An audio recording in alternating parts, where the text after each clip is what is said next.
Allez les amis Turfistes, c'est reparti sur la chaîne Nico Quintet Pronos, chaîne YouTube. Vous avez eu un petit week-end avec le dimanche de libre pour ma part parce que je ne fais pas les Quintet plus de plats et d'obstacles.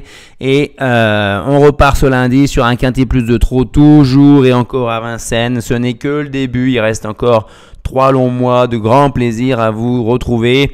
Abonnez-vous à cette chaîne, vous connaissez les réussites que je vous donne aussi bien dans mon pronostic que dans les chevaux que je vous donne ou la vidéo de dernière minute. Donc n'hésitez pas, rejoignez-nous, tout est gratuit, donc ça ne coûte rien, allez-y.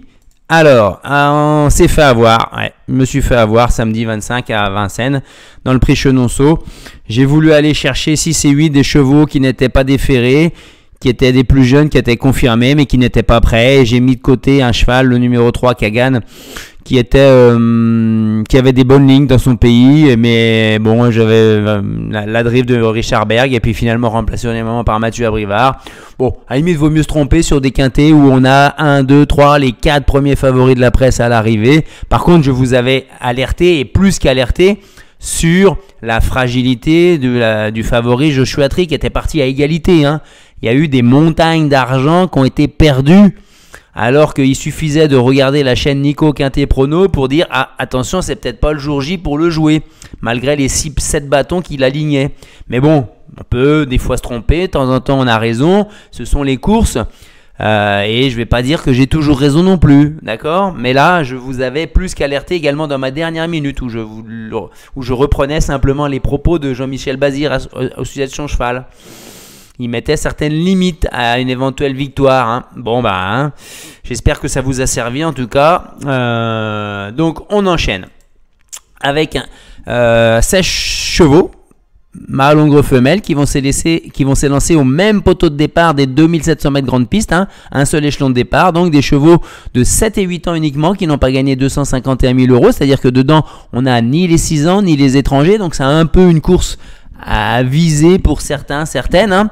On a un lot assez homogène, hein. Franchement, moi je vous ai écarté 3 ou 4 chevaux je crois dans les fantômes, ça en laisse une douzaine qui peuvent faire l'arrivée, mais c'est un lot à surprise avec des favoris qui ne sont pas forcément confirmés dans leur statut de favoris.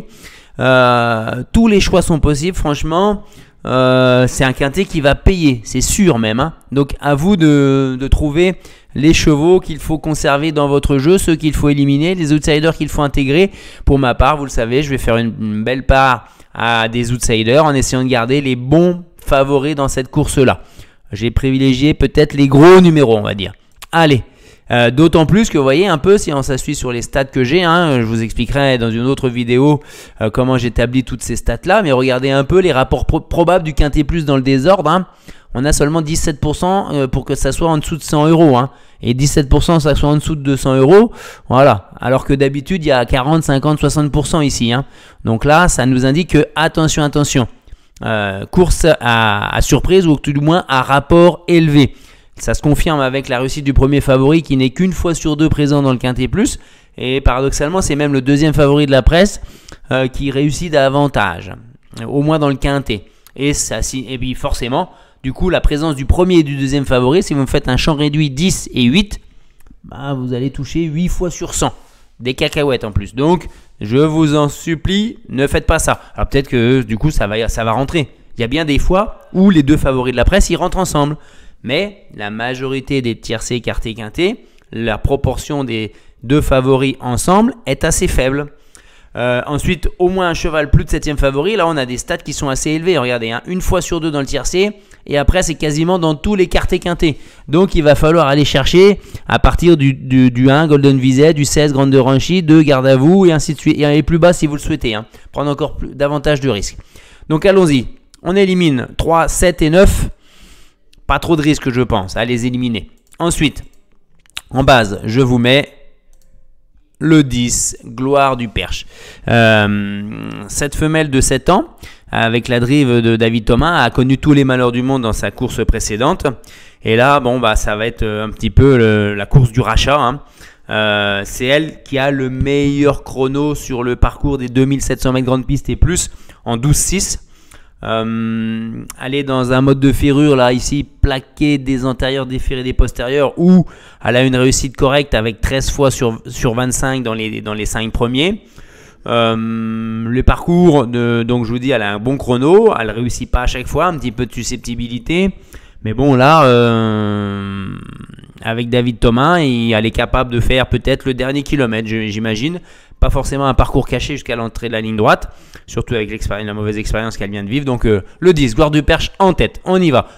Ensuite on y va avec le 11, Guerrière Win. Elle, c'est plutôt le coup sûr un peu dans le quintet, je dirais, hein. Elle reste sur 2 victoires. Franck Nivard est mis à pied parce que c'est son entraînement, oui c'est ça. Il met Pépé Ploquin qui la connaît, donc elle reste sur 2 victoires. Elle est déférée des 4. Ce mode de configuration, là, au niveau de la ferrure, c'est 1 fois sur 2 dans les 5. Le parcours, c'est 6 fois sur 11, hein, et 4 sur 9 quand elle est déférée. Donc, et chrono en dessous des 13. Donc, elle devrait garder une belle place. Je serais très déçu si elle sortait du quartier, on va dire, du 2 sur 4. Voilà. À la limite, ça serait 10-11, le 2 sur 4 de favori. Mais, avec ce que je vous ai dit en préambule, je ne sais pas si je le jouerais. Tout du moins j'en mettrai peut-être un autre. Alors le 14, Gablou Carizet, j'ai regardé de nouveau sa dernière course là avec Eric Raffin. Il n'a fait qu'attendre quasiment en dernière position. Il s'est décalé seulement à l'entrée de la ligne droite là à Bordeaux, je crois, ça devait être, et il a fait une très très belle ligne droite, mais il était trop loin, il était à 50-60 mètres de la tête, hein, donc c'était impossible pour lui de revenir. Maintenant, sa musique plaide pour lui, hein, 5e, 3e, 3e, 1er, 4e, 3e, 2e, 3e, 1er. Il n'est pas sorti des 5 premiers dans ses 10 dernières courses. Par contre, c'est pas le cheval le plus expérimenté sur le parcours, puisqu'il ne s'est aventuré qu'une fois pour un échec et un chrono de 13,9 seulement. Donc il faudra bien sûr qu'il aille plus vite. Mais je pense qu'il va pouvoir le faire. Dans sa condition de ferrure, déféré des 4, c'est 22 fois sur 43 dans les 5 premiers. Donc on demande une confirmation de son aptitude à faire la grande piste. Et bon, parcours caché obligatoire, hein.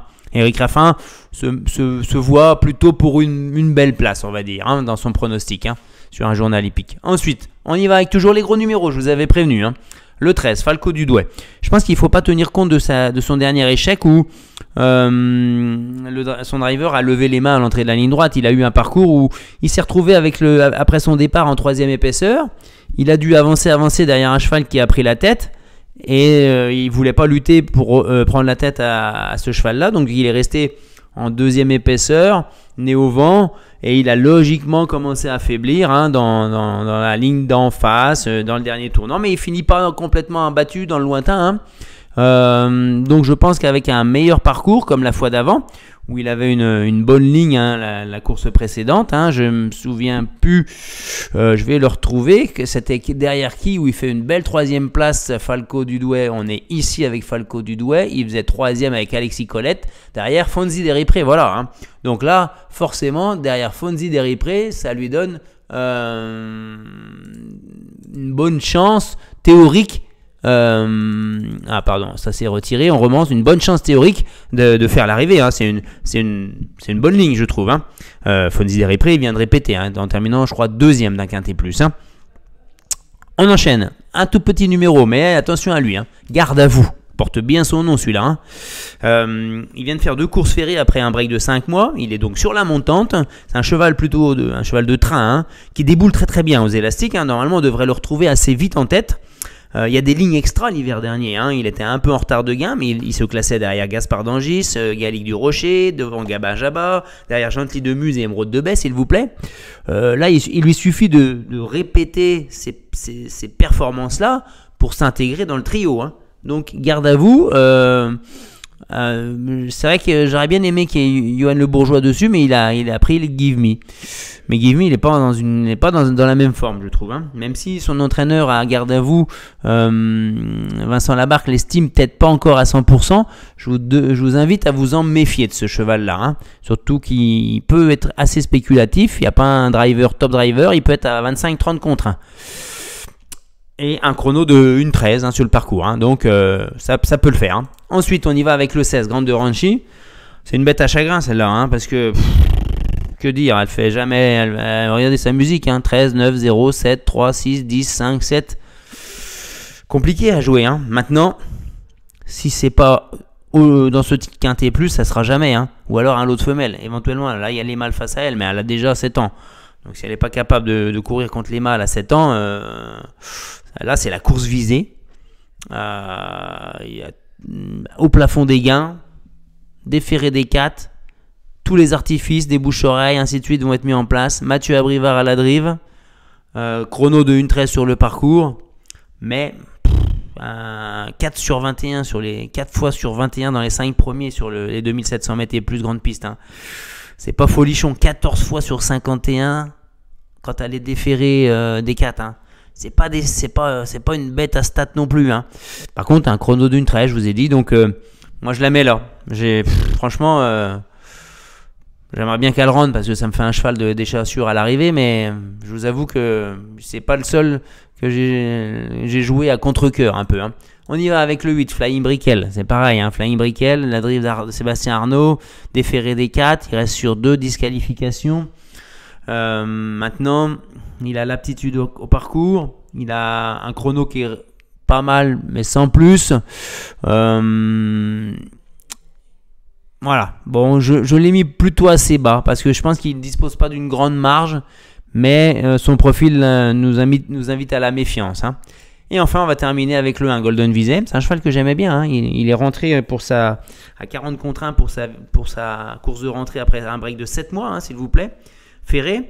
Et il a refait une deuxième course ferrée, oui, c'est ça. Et aujourd'hui, il est D4. Donc, on sent un peu la course visée qui a été préparée avec sa deuxième course. François Lagadoc, à qui il a déjà emmené 2 fois sur le podium. Pourquoi pas, mais il faudra qu'il rase les murs et qu'il se fasse bien emmener parce que son chrono 13-7 lui donne pas de marge non plus, hein. Voilà, donc vous voyez ce pronostic, il y a un mélange quand même dominant des gros numéros et avec des tout petits numéros. Ça veut dire que du coup j'ai dû mettre en regret quand même Goliath Ducos, Alain Laurent. On sait que c'est un cheval très très dur. Maintenant il va faire une petite rentrée après ces deux déceptions. Il nous avait habitué à être très régulier. Il le met des 4 quand même. C'est un cheval dur. Il a déjà trotté 13-2. Il a le droit, hein, lui. J'ai écarté Give Me avec Yoann Le Bourgeois. C'est un risque aussi, hein, je pense, hein, Give Me, hein. Mais Give Me, bon, je sais pas, je sens pas le truc, quoi. Voilà. Quelque chose que je sens pas dans ce cheval-là, dans sa musique, voilà. Donc j'ai fait une impasse aussi, c'est peut-être risqué. Je l'accorde. Alors, à vous de voir après, vous gérez, hein. On y va avec donc le béton, Gouard du Perche, mais petite confiance, hein, 2 ou 3 sur 5, pas plus, hein. Le copain pour finir dans les 5, Guerrier Win, je serais presque plus confiant. Mais comme je pense que Gloire du Perche a plus le potentiel pour gagner, pour ça que j'ai mis en béton. Guerrier Win, je la vois plus pour une place, on va dire. Garde à vous, il peut terminer même dans le trio, hein. Attention.